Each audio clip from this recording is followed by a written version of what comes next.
Now, before we talk about proposal, trying to close the deal, let's step back and kind of do a quick summary. I started out with saying, know who you're selling to. What's the persona profile of the person you're selling to, or persons if it's a couple, right? So we identify that we got to sell to the right people, identify who those people are, right? Then we talked about product value. In other words, I'll look at my product or service, I'll look at the feature benefits, and then for each of those features and benefits, I'm going to tie some type of insight, information beyond the obvious. This lets me know that I understand my product and the benefit that it provides my customer. Then we talked about the process, our sales process, right? Basically the steps we're going to follow in order to close business. First step was point of contact, then we're going to set up the meeting, and if we don't close the sale at the meeting, what we're going to do is follow up twice, maybe 3 times, depending on how you want to do it. And if we still can't close the deal, we're going to move on. That's our process, and we have to be very disciplined in staying with that process. Now, during the meeting, what we want to do is have a presentation process. What are we going to say during that time that we're meeting with the customer? I asked you to list out 3 to 5 objections your customers typically have for not making a decision, a buying decision. So, as we're presenting during the meeting, our presentation process is the following. First, we want to empathize, ask a lot of questions, understand our customer. Then we're going to move into the education phase, right? Here's where we're going to educate them on our feature benefits and provide insight.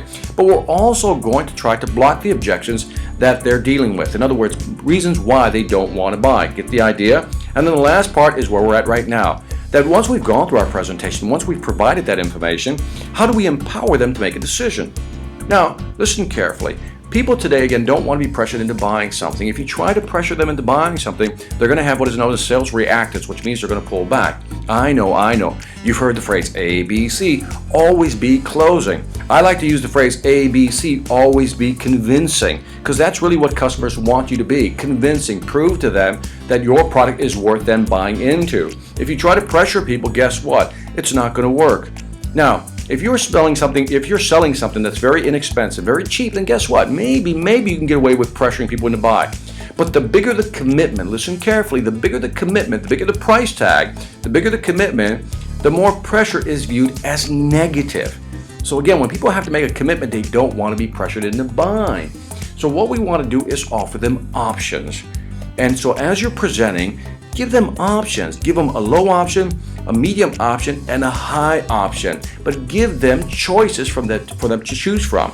Do not try to pressure and close them if you don't feel that they're ready to make a decision. Now again, our strategy is to try to be convincing, to try to get them to make a decision. So in the next audio, what I do want to talk about is what are some strategies that we can use to be more convincing, because the goal is to always be convincing. That's my ABC.